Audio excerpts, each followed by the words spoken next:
Hey everyone, welcome to another episode of Lever Time, the flagship podcast from The Lever, an independent investigative news outlet. I'm your host, David Sirota. On today's show, we're going to be talking about the big Hollywood labor strikes. The Writers Guild of America, the union for the writers, just entered its 12th week of striking, as TV and film writers are demanding better pay and work protections from the huge studios, the networks, and the streaming platforms. Then this past week, SAG-AFTRA, that's the union that represents the film and TV actors, the famous people that you know, they've also gone on strike, with both unions on strike together now for the first time since 1960. Though this isn't just a story about Hollywood, it's about the broader American labor movement. And today, I'm going to be speaking with a WGA member who's been one of the writers from the hit show The Bear. We discuss everything you need to know about what the unions are demanding and what's at stake if those demands aren't met, and how these strikes have the potential to energize labor struggles across the entire country. For our paid subscribers, we're also dropping exclusive bonus episodes into our Lever Premium podcast feed. This past Monday, we published producer Jared's interview with Will Wiseman and Alba Fornes, co-founders of the green energy investment app called Climatize. It's a mobile app that allows users to invest in solar and green energy projects, many of which are focused on underserved communities. If you want to access our premium content, head over to levernews.com and click the subscribe button in the top right to become a supporting subscriber. That'll give you access to the Lever Premium podcast feed, exclusive live events, and all of the in-depth reporting and investigative journalism that we do here at The Lever. The only way independent media grows and thrives is because of passionate supporters and by word of mouth. So we need all the help we can get to combat the inane bullshit that is corporate media. So go subscribe. It directly funds the work that we do. Today, I am here with Lever Times producer Frank. What's up, Frank? Not much, David. Feeling pretty energized myself today. As you know, I formerly was an actor and a card-carrying SAG-AFTRA union member. I'm no longer an active member, but I still have a lot of friends who are, and the energy in my friend group and some of my group chats has been very, very palpable, very pro-labor, very anti-Bob Iger. So it's been an interesting week this past week. Frank, I mentioned at the top of the show that this is the first time since 1960 that both unions have gone on strike. Do you happen to know who led the last strike in 1960? I actually do. One of your favorite political people, your political hero, right, Frank? One of all of ours, yes. Ronald Reagan was the president of SAG-AFTRA during that strike. That's right. And here's how the Washington Post put it. I love their story about it. The year was 1959, and talks between the Screen Actors Guild and movie studios had stalled. The actors sought residual payments from TV channels that reran films that they had worked on in what would have been a drastic shakeup. Producers, seeking higher profits from new media, refused to negotiate, so SAG called in a ringer who had retired previously from union leadership, the one, the only, Ronald Reagan. Now, of course, I was joking. Ronald Reagan is not Frank's political hero, nor my political hero, but it is interesting to remember that Ronald Reagan was a union leader before he became one of the most, if not the most, anti-union president in modern American history. He was a union leader who led this kind of fight.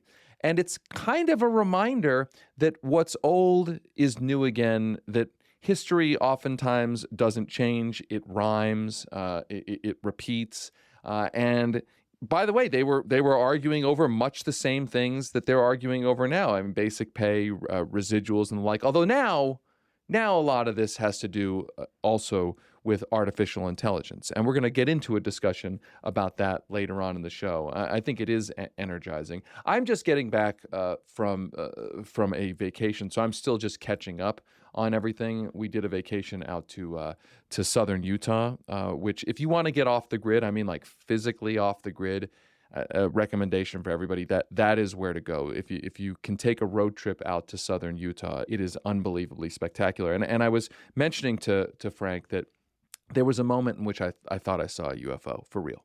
Yeah, I need to hear about this story because you're a journalist, so I take it that I'm going to get nothing but facts here. So I want to hear about your UFO sighting So experience. Bryce Canyon is where we were near, and Bryce Canyon is one of the dark sites in America.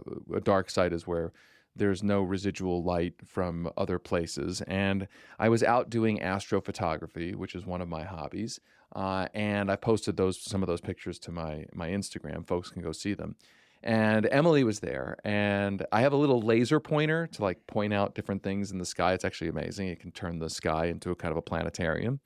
And I'm taking pictures, and Emily goes, "Hey, is your laser pointer still on?" And I'm like looking at the camera. I'm like, "What are you talking about?" She's like, "Are you sure did you leave your laser pointer?" I'm like, "No, what are you talking about?" I stop taking pictures, and I look up, and there is this line of stars, like a perfectly straight line of stars that is moving through the sky in a perfectly straight line. And I'm like, holy shit, it's UFO, UFO, UFO. Like that's literally what I was like. I just like started panicking. I'm like, UFO, it's a UFO, it's a UFO. And I like try to turn the camera around. It's moving too fast. I grab the iPhone. I take like a iPhone photo. It's all grainy. It's like, no wonder people can't get pictures of UFOs they move too fast. All it looks like on my iPhone is a line. I'm like, oh my God, we just saw a UFO, and it like disappears, gone. So once we get back on the grid, a couple minutes later, we were driving through a town. There happened to be connectivity. I plug into the line of stars UFO, and my fantasies were crushed. Apparently, this was a Starlink satellite launch. Elon Musk's Starlink satellites that when they launch, and by the way, these are typically seen, apparently, according to the article I read, typically seen on the coasts, not necessarily in the middle of the country, but I guess we saw one because what they described was exactly what we saw, which is a line of stars that moves as a line through the sky. Clearly not a naturally occurring thing. It's something artificial. I was fantasizing that maybe it was non-human intelligence, but it was Elon Musk intelligence. The satellites that provide internet. So that's my UFO, not a UFO story. Damn, another reason to dislike Elon Musk. Wow. Right. Some might argue he slightly ruined my dark sky experience. He lit up. I would say so. He lit up the sky momentarily with his internet satellites. But nonetheless, it was pretty cool. I mean, if you have not seen the sky out there, and I know, Frank, that you've gone, you've spent some time in southern Utah. If folks have not spent time under that sky, I mean, I would really, really recommend it. I really think that if you think about it in the scope of human history, that when you look at the dark sky and realize that most of human history, humans were looking up at that, you understand how religion was created. You look up at that, and it's a sort of logical conclusion that there is a higher power. At least that's my view sometimes when I look up at the dark sky. Sure. Before we get to our interview today, let's first talk quickly about one of the stories that The Lever published in my absence while I was gazing up at the dark sky. It was a story published a few days ago. It's about the intensifying wildfires, and it's specifically focused on California and the insurance industry. Some context. It's a really important story because this situation is going to come, in my view, to every state, the insurance shenanigans around climate. The context of this story is that in California, climate change has made wildfires about 5 times bigger than they were in 1971, according to experts. So in the last 2 months, 3 major home insurers in California, Farmers Insurance Group, State Farm, and Allstate, they have announced plans to limit new business in the state due to the rising costs of coverage, insurance coverage, caused by these climate-fueled wildfires. Now, here's the catch, or at least the hypocrisy. These insurers also hold nearly $1 billion in fossil fuel investments. You heard that right. These companies claim it's too expensive to insure homes in California due to growing wildfires, while these same companies are simultaneously investing their policyholders' premiums in the fossil fuel industry that is fueling the growth of those wildfires. Now, adding insult to injury, these insurance companies are also using the new climate hellscape to argue for more deregulation. They're asking California regulators to relax the state's anti-price gouging laws so that they can jack up premiums on consumers that they are still doing business with. Critics argue that insurance companies are exploiting the crisis and actually profiting twice over by shifting the rising costs of climate disasters to consumers while still investing billions in the fossil fuel industry and also while still insuring fossil fuel projects. That's the other part of this. They're reducing and limiting insurance coverage for homeowners while continuing to provide insurance on fossil fuel projects and while continuing, as I said before, to invest policyholders' premiums in fossil fuel companies. There are multiple strands here, but the bottom line is that you have the insurance industry withdrawing coverage from rank and file people while continuing to invest its money in the fossil fuel industry, while continuing to insure fossil fuel projects that are making the climate crisis worse. And now they are also trying to use this mess to kill the regulations that are designed to protect consumers from being ripped off by higher and higher premiums. So what this really is the insurance company is trying to game the crisis for itself. And California is where this is playing out right now, but it's not the only place it's going to play out. It's already also playing out in Florida in a different kind of way. My guess is this is going to be the game that they are going to play in every single state as the crisis gets worse. And the question everyone should be asking is, if the insurance companies can admit that the climate crisis is a crisis, why are the insurance companies insuring and investing in the industry, the fossil fuel industry, that is creating that crisis? And I don't think the insurance industry has a great answer. Do you, Frank? No, I think their answer would probably be, we've got to do what's right for us in the short term. It's always about the short term. But no, in the long term, when you just zoom out, you realize how insane this is. The different ways that these companies are profiting from the climate crisis. And I just also want to commend Rebecca Burns, who wrote this story, because it's a very complex story. And she did such a great job simplifying it, making it easy to read. So I recommend, listeners go and read her full story at levernews.com. And I'm hopeful that, the more that these kinds of shenanigans, which is a kind way of putting it, are exposed, that people will start to get more and more wise to these things, and hopefully more public pressure will mount to stop companies from profiting off of the climate crisis. And let me add one thing. The pressure should be, in part, on the insurance regulators. Insurance is mostly regulated at the state level. California has a Democratic insurance commissioner named Ricardo Lara. He can do more. So people actually do have a place to put their pressure. States have the power to prevent this nonsense. And unfortunately, in California, that hasn't really happened. There's a very clear way for states to deal with this. It is through your state's insurance commissioner. So if you're looking for a place to put pressure, that's the place to put pressure. Okay, let's stop there because we should get to our main interview about the ongoing battle for the economy. The battle playing out between labor and capital, now focused, at least at the highest profile level, in Hollywood. We have a big discussion about the writers and actors unions going on strike together for the first time since 1960. Up next, we'll discuss what exactly is at stake with a WGA member who's written for a hit TV show. But first, let's take a quick break. Welcome back to Lever Time. For our main story today, we're talking about one of the most visible labor struggles of the last decade, as Hollywood's writers and actors are now both on strike for the first time since 1960. Over the last decade, the economy of Hollywood has been completely upended by the advent of streaming services like Netflix, like Amazon Prime and the like, as well as by the consolidation of major entertainment companies like the merger, for instance, of Warner Brothers and Discovery.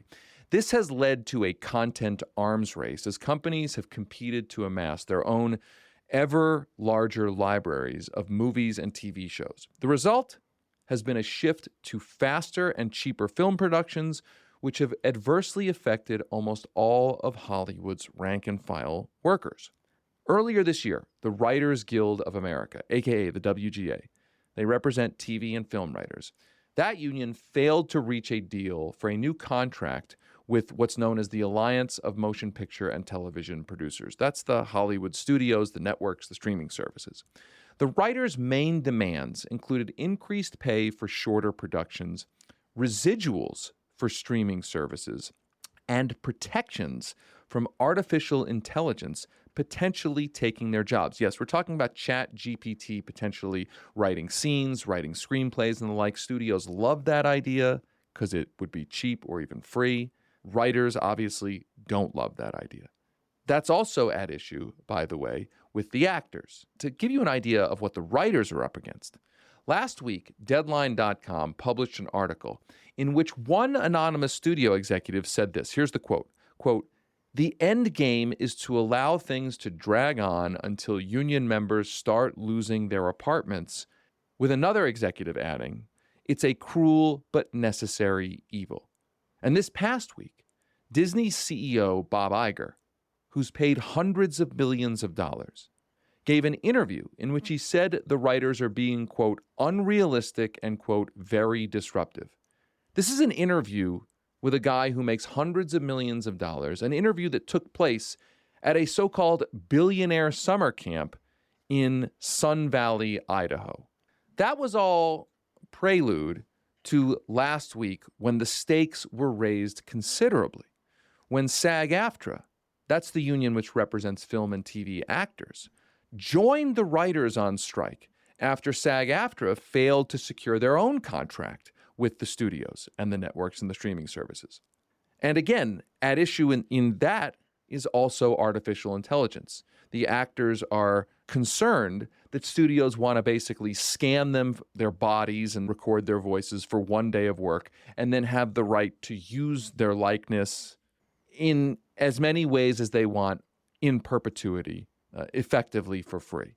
While these strikes have become some of the most high-profile strikes in recent memory because of the high-profile nature of Hollywood, they also connect to the larger labor movement.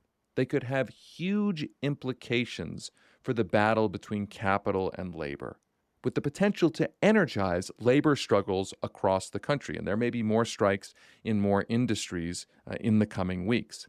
To help break down all of this story that's playing out in Hollywood, what the meaning of it really is, what's really at issue, I'm going to be joined by WGA union member and writer on the hit TV show The Bear, Alex O'Keefe. Alex and I spoke about what the stakes are if the WGA's demands are not met, what it means now that the actors have joined the picket lines, and we discussed what these strikes mean for the resurgent labor movement in America. Hey, Alex, how you doing? I'm good. Nice to finally meet you, David. Nice to meet you, and thanks for taking time with us today. I should say I'm super jealous of you that you're in the WGA. I was a co-winner of the WGA's Screenwriting Award for Don't Look Up, but I don't have enough writing credits to be in the WGA. What? So I know I'm super jealous. So well, if I get on board, we're gonna change that. There we You're gonna go. be in the Great. WGA. That's ridiculous. Awesome. You wrote a lot of speeches. I think speechwriters might need to get in the WGA. You know Exactly. how we get treated. There you go. And of course, you as a WGA member are a billionaire. All Hollywood writers get paid $1 zillion. Living it up. Yep. And so nobody should have any complaints at all. I don't really understand why you guys are even complaining. You're all billionaires. I'm just kidding, of course. Yeah. So let's actually, it's a good place to start before we get to the details of what the strike is about. Just for folks who don't know, or folks who are under the impression that all Hollywood writers are living the high life as billionaires or multimillionaires, just give us a sense of what the actual reality is for most Hollywood writers and actually Hollywood actors as well. They've called Hollywood the dream factory. And like many factories, if you actually go on the factory floor, it's a grind. It's an assembly line. And it's not like every worker is pulled aside and said, imagine, live your wildest dreams. How do you think this factory should be run? The factory has a system, and there's a couple overlords watching the factory workers, and you have to go as fast as possible. And especially with the rise of streaming, there's more content than ever, but there's less time than ever to produce the content, and often less writers than ever because of the rise of what they call mini rooms. So you are on a impossible deadline, and it's a lot like the show The Bear. If you watch that, I wrote for it. Like, we definitely took energy from the writer's room and the crazed panic of getting these episodes in on time. There's no education that can prepare you for it. You can read a screenplay writing book like Save the Cat, but the career, the culture is completely foreign to me. As someone who comes from poverty, as someone who's been in the working class, it's completely foreign to me. So that the culture shock was very real to me. The hierarchy was very apparent. The in some places, toxicity was a lot more apparent and less, hidden below the surface. But really, it's sink or swim. You get what you put into it, but it is not it is a dream job. But at the end of the day, a dream job is a job, and like any job, you're usually not getting paid enough. You're usually not being seen for all of your value, and that's a big reason why we're on strike. The escapism cloaks a lot of the lived reality of the day-to-day work. You were involved in politics. You then became a writer for what has become a hit show, The Bear, which it's worth adding. The Bear is a workplace show. I mean, it is fundamentally about a workplace. It is about the working class. Some might say it's even about the class struggle there is underneath it. But all these things kind of blend into the same overarching story of labor and capital. So just for folks, to give them some context about where you come from, how did you get into that world? Oh, who knows? I think it's always kind of strange when it happens. But I was a movement leader, and I've been an organizer, a community organizer, since I was a kid. First doing it for Obama officially, politically, in 2012. But I was a director's assistant many years ago for a director named Jesse Peretz, and I did work on Girls and Glow and Shrill. And I wasn't doing it necessarily to build a Hollywood career for myself. I never really saw myself as that kind of cat. But I thought, if I can take some of this spectacle and some of this Hollywood sheen that makes people so addicted to the content these days, and if I could apply that to our politics, we could take issues that are as dry as climate change and actually make it so interesting it can become one of the dominant themes of a political campaign. So I left Hollywood the first time when I was an assistant, which is the lowest of the low. For Hollywood folks. And I went to build the Green New Deal campaign with the Sunrise Movement. And my official role of the Sunrise Movement was creative director, and I was also a campaign director of the Green New Deal. The Sunrise Movement was this large youth movement, thousands of people. And what I did was make it look huge, make it look Hollywood, do narrative campaigns, organize the media, organize the press, give them what they want. Ultimately, they're driven by clicks and spectacle. So if you can produce a spectacle, if you can shoot it like it's a Hollywood historical biopic or something, they're going to want to show it. They're going to want to follow you. They're going to want to catch that story. Bernie Sanders was running in 2020. We built up a very large field operation towards that end, but really it was all about popularizing the Green New Deal, popularizing a vision for dealing with the climate crisis that wasn't about, oh, weep for these poor polar bears, but was grounded in the working class struggle against the billionaire class that was causing climate change. So instead of having it to be this individualized responsibility that we're all, at fault for, we blame the fossil fuel CEOs. We forced every political candidate on the Democratic side to sign the no fossil fuel money pledge. And we forced all of them to create a climate change plan. I've been a speech writer for Warren and Ed Markey and a lot of different people. I've made a lot of different people look good, sound good. And I respect a lot of those people. But ultimately, when you are so skilled at playing the optics game, it kind of can make you sick to see how underneath the optics, there's nothing. There's no there. I tell you one story. When I wrote a speech for Warren, it was the day that Neil Gorsuch got confirmed to the Supreme Court. And she came very emotional. We were going to shoot a speech at the basement of the DNC. And the speech was edited to hell, noted to hell by many aides, as you know how it goes. And it was just really dry, just percentages and, identity groups type Democratic speech. And, she was talking to me and kind of venting about how hard it was. She still saw herself as this little girl from Oklahoma that grew up to become a senator somehow and came all this way just to see, a woman's right or a person's right to an abortion get stripped away. And as she walked out of that hall when he was confirmed, she saw all these old white men who had just been in power for decades cheering, laughing. And she said, it just shouldn't be this way. And it was emotional, it was real. And I said, why don't you just say that?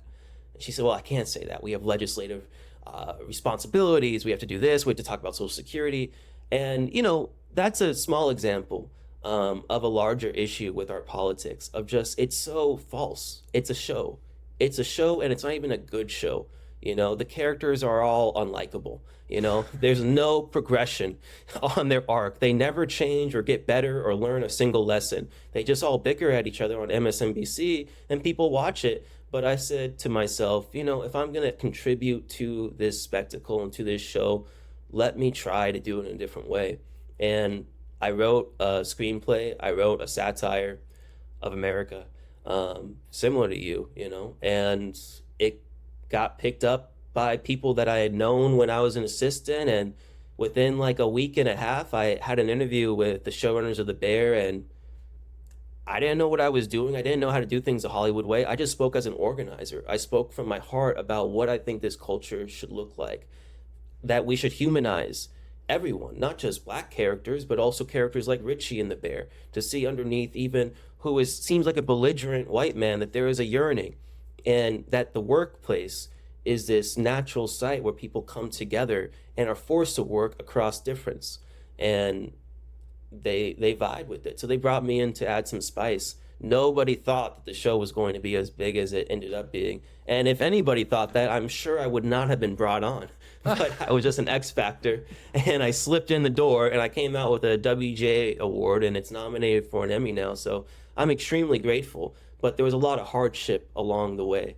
And you stumbled into it. I mean, I feel like I've heard a version of that story from every Hollywood writer I know. They sort of didn't have a plan, and they stumbled into it. So let's now turn to what is at issue in the dispute between all of the writers and the major studios. So what's the elevator pitch version of what is at stake? What are the conflict points between the writers' union and the studios, streamers, and networks? I think that it's a pretty simple thing to understand. And, I'll take lines that you originally, popularized. There's a 1%, and the rest of us are the 99%. And the 1% is designing the world exclusively for themselves. And that's not just, it's billionaires, and they're designing, and they're even leaving out the millionaires. They're even leaving out some of the rich Hollywood stars are being left out of the success. But really at the bottom, it's the young people, it's the new wave, it's the new diversity that's in Hollywood that's really being left out of sharing the success of streaming, sharing the success of Netflix.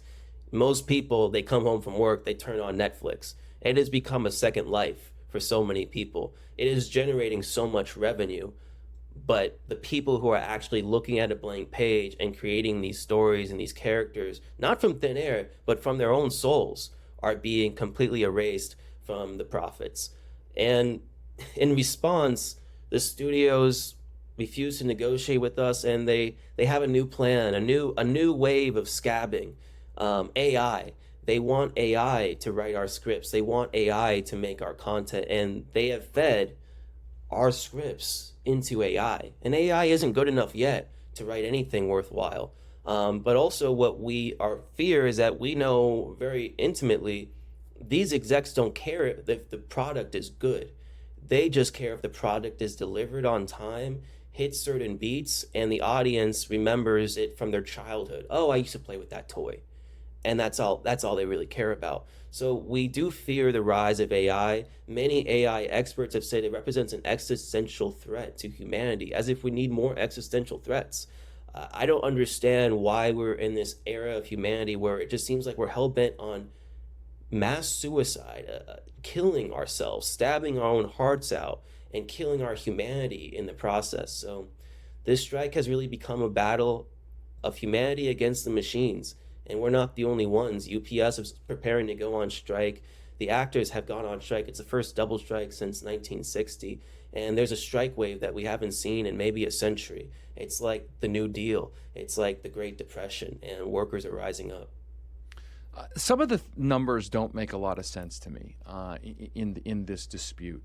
And I want to go over one of them which stands out. There was a report out quoted in The Hollywood Reporter that said that Moody's is estimating that what the unions are demanding would cost about $400 to $600 million a year in concessions from the major studios. Disney CEO Bob Iger, one of the CEOs of one of the major studios, gave an interview where he said the writers are being, quote, unrealistic and very disruptive. Now, here's the math part that I don't quite understand, and maybe you can help me understand it. Bob Iger, according to another report in The Hollywood Reporter, was paid nearly $500 million over the last 5 years himself.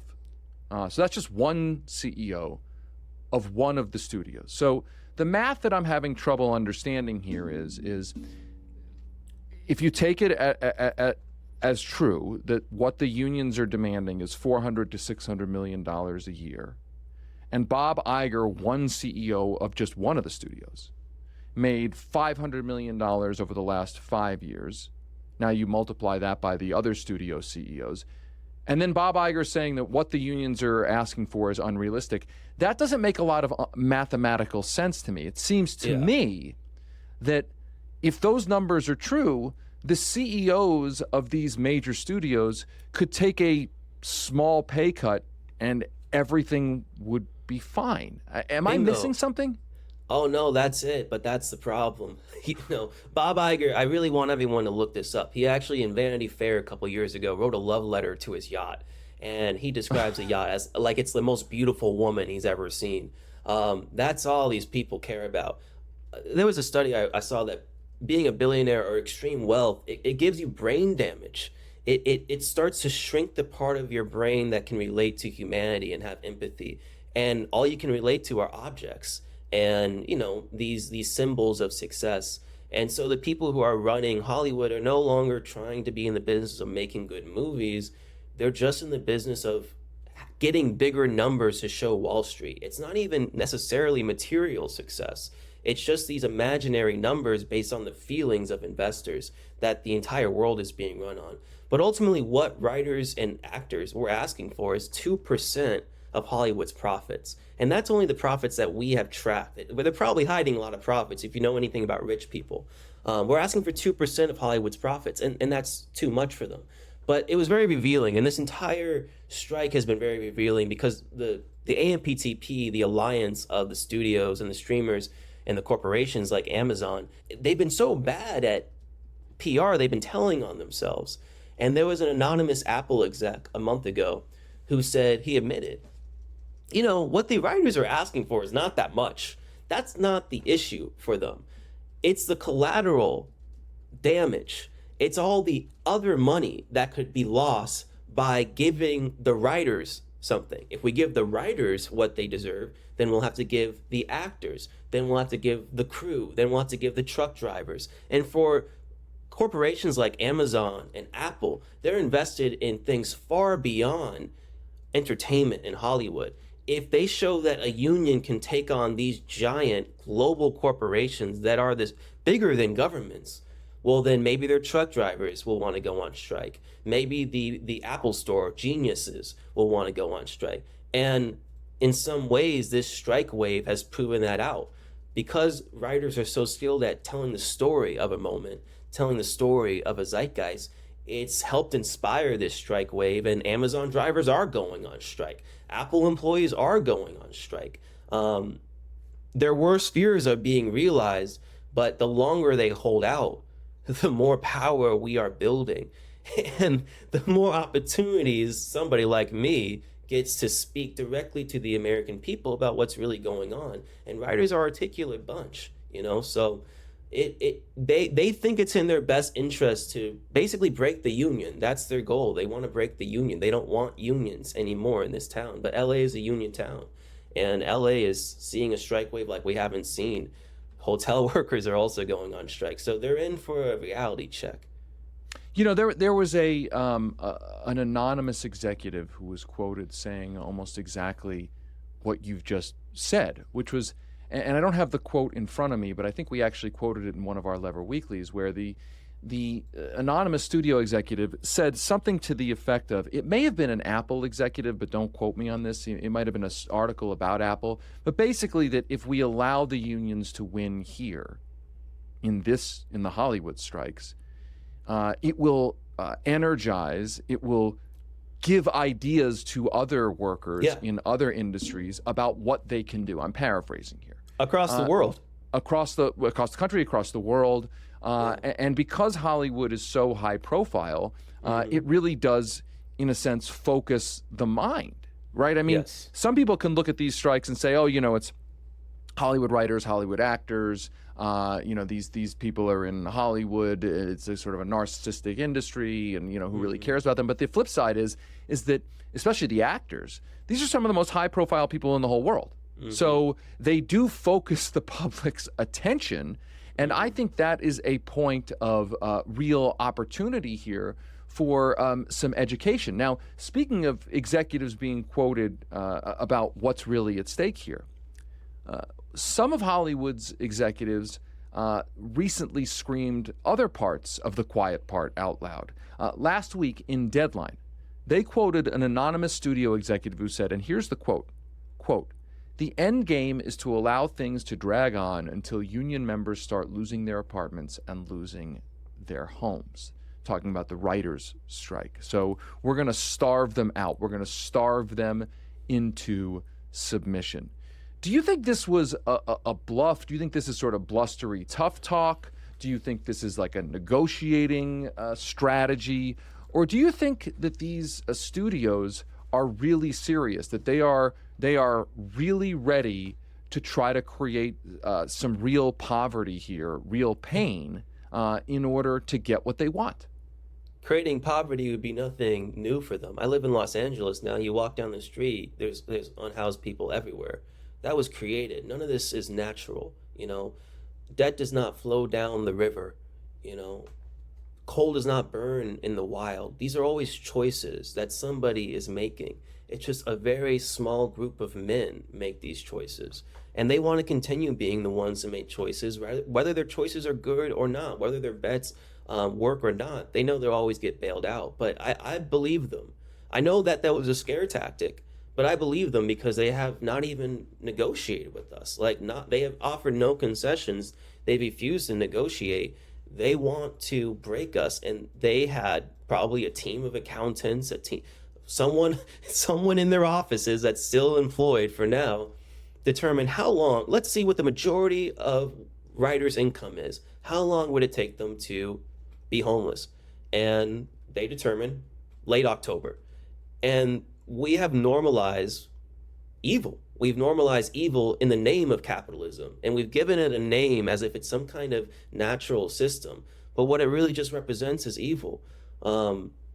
They called it a necessary evil in that Deadline article.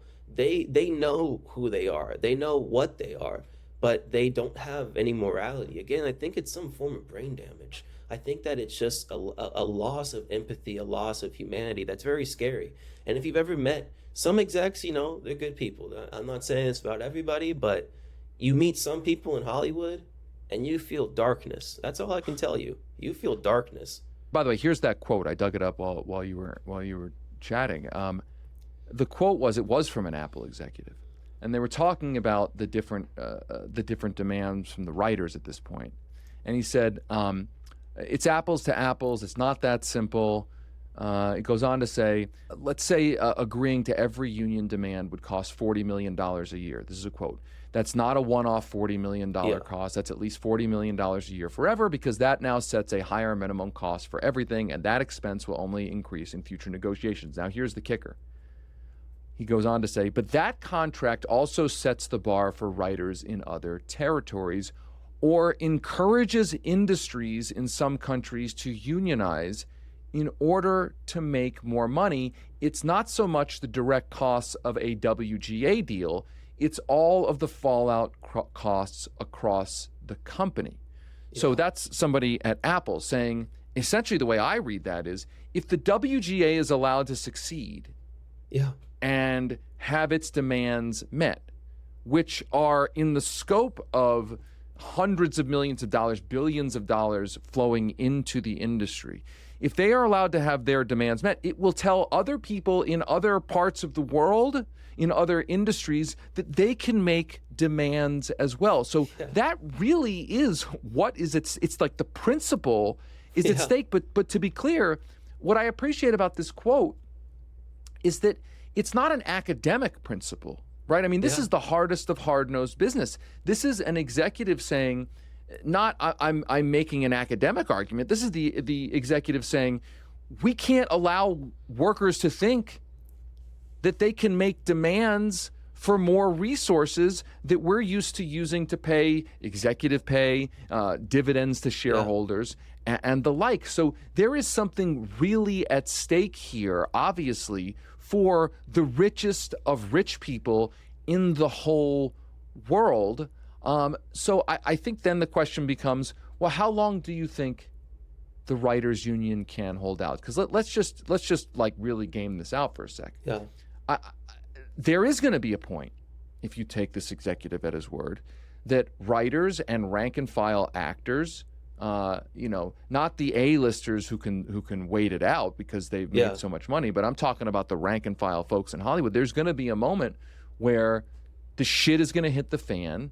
You can't pay the mortgage. You can't pay the rent. You can't like how long do you think the actors and writers can hold out? Like, let's be realistic here.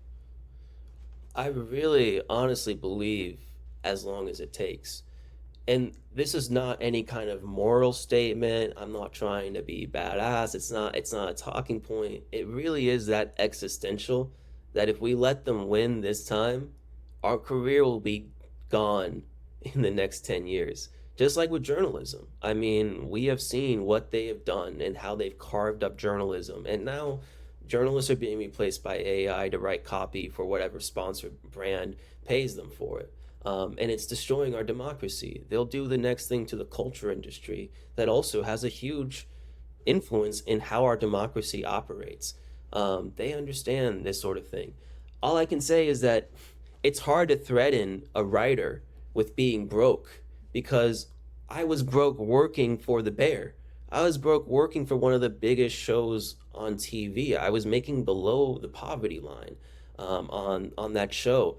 I was not flown to LA to be part of the writer's room. I zoomed in from my computer. It was the pandemic winter in New York City, my tiny apartment. I had a space heater under my desk to keep me warm. And sometimes I'd plug in that space heater and all the power would go out in the apartment.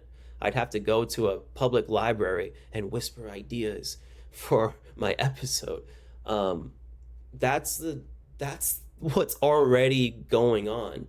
Already when I'm working on these shows, if you're not at the top at least, I'm worried about my rent.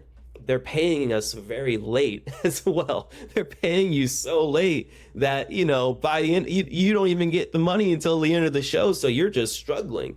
So it's really hard to threaten someone with that sort of thing. Writers will maybe have to find other jobs. I'm looking at grocery store jobs. I have a lot of friends at this point, professional writers who are already working second jobs while they were working on TV shows, who are walking dogs or working at restaurants while they were working at TV shows. They've taken away the promise of a middle-class career. And so when you no longer have the promise, you have nothing to lose. I don't feel like if we break the strike, I have any kind of good career to go back to. I have often a toxic workplace in some writers' rooms or some executive suites, and I also am not making very much. I'm making as much as what I made when I was doing working class service industry jobs. and I'm grateful for the art that I get to produce. But this is not a web series, and right now they're compensating us like these are just little web series that you're working on, and we're not getting any share of the profit. For The Bear, or Abbott Elementary, my friend Brittany works on Abbott Elementary, you get cents on the dollar for residuals. You don't see any share of the success. So what do we have to lose? And I think a lot of workers feel that way. They've pushed us so far. They've degraded our conditions so long that we have nothing left to lose and we have everything to gain. Let me give folks a couple of stats here. This one stat about actors is kind of amazing to me. I think it'll kind of blow people's minds. The minimum amount of money an actor must take home in a single year to qualify for the SAG union's health insurance is $26,470. According to one SAG board member, just 12.7% of SAG-AFTRA members qualify for the union's health plan. In other words, roughly 88% of SAG-AFTRA members do not make more than $26,000. So you got 160,000 people in SAG-AFTRA. 88% of them aren't making more than $26,000. You do the math. That's thousands and tens of thousands of people, most of that union, not even making enough to qualify for the union's health care plan. That to me is emblematic of what Hollywood really is.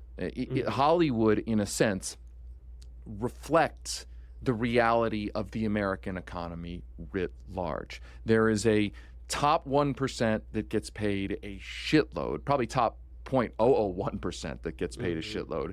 And there really isn't much of a middle. And then there's a huge sort of bottom rung where the 99% is, which is basically, I've just described the American economy, right? I mean, that's the whole American economy. So all of that is context for what I am concerned about. Not how long the strike can hold for, but how it can be fortified to achieve the demands that workers deserve to see achieved. And the concern is this, that the very, very well-remunerated writers, the very, very well-remunerated and famous writers and actors all together have obviously a disproportionate amount of the money and a disproportionate amount of the fame, a disproportionate amount of the political capital. At some point, I worry that they say, well, look, I want to go back to work. I want to star in the next movie. I want to write the next big blockbuster. And I'm being held back by all these other folks here who aren't as good as me, aren't as quote unquote talented as I am. And they're making me stay on strike. That those are the fractures that I'm guessing that the studio executives are banking on. And I just wonder, you having worked, for instance, on a hit show as just a rank and file writer, no disrespect, like somebody in the 99% we're talking about. I'm proud of that, yeah. Right? Like, how concerned are you that there will be a sort of class fracturing inside of Hollywood itself? I've talked to a lot of union leaders and a lot of showrunners who are at the top, the head writers of writers' rooms, about this, and they said that this strike just feels very different because that's always been AMPTP's strategy, divide and conquer. But at the beginning of the strike, there was a big showrunner meeting, actually, to bring all the showrunners together because they do have a lot of influence, like you're saying. They have overall deals. They have large amounts of money that they are losing versus, just a sustenance living that I'm losing, that I can replace by going to work at a grocery store. But there was so much solidarity. There is a great amount of cross-class solidarity in the guild right now. And of course, you can't promise anything. But the thing that is interesting is that showrunners are as pissed off as staff writers. And that's not usually how it is. The people at the top of the writer's room are as angry as the people at the bottom of the writer's room because they also are being locked into deals. And they are being told you're going to make, $200,000 or something. So it sounds like a lot of money at the time. But then they stretch these deals and they stretch these orders out for years that when you're actually working on it, you end up making as much as you made in your second or third year. in the business. So they've screwed over a lot of showrunners, and a lot of showrunners are not seeing the profits of the success of their shows. So they feel like they have so much more to lose if they go back to the old system than to gain. Yeah, they could gain another overall deal or whatever, but they've all lived through it. And also just the culture of Hollywood has really changed. And this is the other thing I hear from the top people in the guild. It used to be, it's always been a twisted business, but the guys who are at the top really cared about movies. They want to make movies, man, Bob Evans types. The people who are at the top of, especially since Netflix has come through, it has kind of brought a tech bro thinking to Hollywood. So no longer do people actually care about the quality of the movie. You get notes from execs about the algorithm and appealing to Chinese audiences and just a lot of stuff that has nothing to do with creativity. So it's a degradation of our creative freedom that makes this job actually fun. And instead, they have such a content mentality that people just no longer feel like the business they entered. I hear this all the time. It's unrecognizable. It's been completely carved out. So AMPTP will try to do that. And there are some top showrunners like Taylor Sheridan or Ryan Murphy who have not been in solidarity. But ultimately, what I like about this guild, what I like about this union, what I appreciate, it's a democracy. So ultimately, it takes all of us to vote on a new contract and ratify it. When we voted to do a strike authorization vote, it was about 98% of members voted. So I guess you have 2%, just like you might have 1%, who are making a lot of money. But in a true democracy run by workers for workers, that 1% does not have as much power. And what is different about 2007 versus now, there's a larger labor movement around us, and also there's social media. In 2007, you would never hear from a staff writer. You would never hear a staff writer sharing their experience or their ideas of how Hollywood should work. You would never hear that. The guild wouldn't put them on the front. But now, because of social media, I can break through. I can speak directly to the audiences. And so the rank and file, that's why we've been speaking out, because we want to make sure that our needs are met and that it's not whatever contract we end up with is not just benefiting the top 1 or 2% of the guild. It's benefiting these young, creative thinkers who are far more diverse than the previous generation. It's benefiting them. It's actually building them a middle-class career, not just a series of gigs. We talked earlier in this show about how the last time both unions, the actors union and the writers union, were simultaneously on strike was in 1960. The strike was led in part by none other than that lefty, hippie, radical Ronald Reagan, which is kind of mind-boggling to think about. And what's also mind-boggling to think about, if you can get your head beyond that, is the fact that they were striking over almost the same kinds of stuff. I mean, there wasn't AI. That's different. But at that time, it was about what the networks would pay the actors. It wasn't streaming services. It was like it was the original TV and the like. But it was the same kind of thing. It was, how much are the actors entitled to the remuneration for, and the writers entitled to the remuneration for the work that they create. And I think fundamentally at issue here is who creates the value. Yeah. And I can hear, I can almost hear some listeners hearing this and saying, well, actors are paid well and writers are paid well, and it's a passion industry, and if you want to be a writer, you're taking a risk, or you want to be an actor, you're taking a risk. And if the risk doesn't go well for you, sorry, tough luck. Get a regular job like everybody else, right? And by the way, you hear this kind of attitude when it comes to professional athletes strikes, right? These athletes are paid well, and I always get to the point where I'm like, well, listen, you can have an issue with the American public spending a lot of money on sports. You can have an issue with how much the American public spends on movies and television shows. But if that money is going to be spent, let's stipulate it's going to be spent, then the real question is, well, who should get the biggest share of that money, right? It's not fine. You think it's immoral that Americans spend so much money on Netflix or Hulu or Amazon. That's a separate issue then. If the money is going to be spent, who deserves the lion's share of the money? The people who created the value, or the people who own the conduit, the middleman, right? And I put it on social media. Nobody goes to nobody has posters, or no non-sociopath has posters of Bob Iger, Disney's CEO, on their wall. They have posters of Marvel movies and famous actors, and they venerate the people who write these movies and the like. It's the value is the creative talent. There is no $498 million payout to Bob Iger without the people who created the Star Wars franchise, which Disney now owns.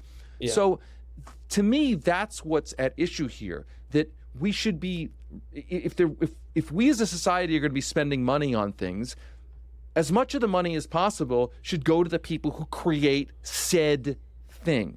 And I just wonder, do you think the public, looking at this from the outside, whether it's this, by the way, or an NFL strike or the like, or by the way, you can broaden it out to musicians fight with Ticketmaster, another example.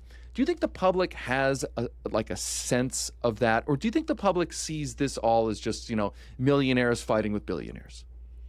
There was a poll recently conducted. This was before the actors' strike, but Americans were asked, "What are your opinions on the writers' strike?" And 70% of Americans said they approve of the writers' strike, which is far more popular than our Congress, Joe Biden, Donald Trump, or any politician really out there.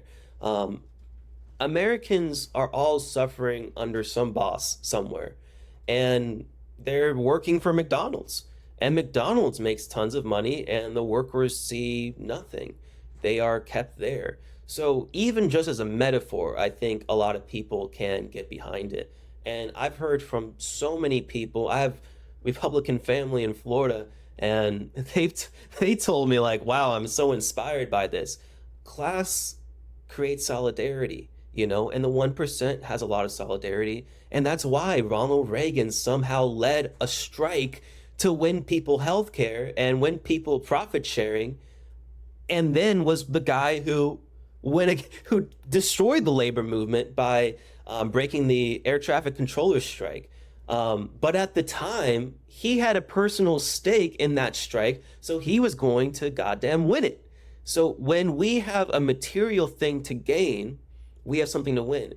What the audiences and the American public has to gain is new episodes of The Bear, new episodes of Abbott Elementary. Those are the things that they are fans of. Yeah, they don't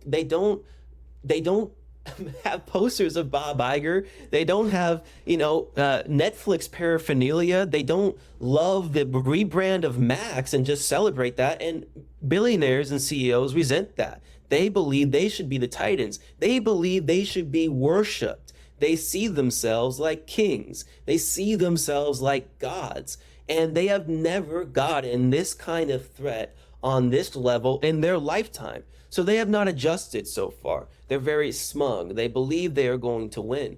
But when you push people to the limit, they are sparking something that's far bigger than the writer's strike. It's far bigger than my next paycheck. That's the thing, and that's why I'm speaking up about this. If this was just about me and my personal plight on working on a big TV show, I wouldn't be talking about this. I've had a lot of crap jobs. It's okay. I've been poor. I grew up poor. That's not anything new to me. Although I have an expectation, if I'm part of something that is making lots of money, I don't become a millionaire, but I at least can pay my rent. But this is about the American worker. This is about the people who kept us alive during the pandemic and the people who kept us entertained in our darkest moments. And it's about how, I'll speak frankly, this is what I believe, the culture industry that is run by billionaires has been complicit in erasing the entire year of 2020 from the public memory. Let's remember that year. At the beginning of the year, Bernie Sanders was the perennial front runner of the Democrats, okay? And progressive ideas were hugely popular across the country, not just among Democrats either. I want to I want to add to that Yeah. it's a good segue for where we are now. I mean, it Yeah. is kind of amazing to my mind. I mean, watching Fran Drescher, the nanny, Yeah. with saying this quote, eventually the people break down the gates of Versailles and then it's over. We're at that moment right now. Fran Drescher, the head of the SAG union, the actors union. I mean, to me, that reflects an epic shift in the overall culture, a good shift, Yes. a shift in which clearly what somebody like Bernie Sanders has been saying for 30, 40, 50 years is now so mainstream that even the culture industry itself is sort of saying it as a given. So I do think the Overton window, if you will, of the consciousness and the culture has really moved in a good direction. I mean, it's long overdue. I mean, I mean, just as an aside, it's incredible how docile this country's population is, how much abuse this country's population is willing to take. I mean, I think I might have said this before on an earlier episode of this podcast that, you know, in France, as an example, and I'm not saying they're perfect either, but like a politician whispers the idea of pension cuts and out come the protests and the threats of the guillotines.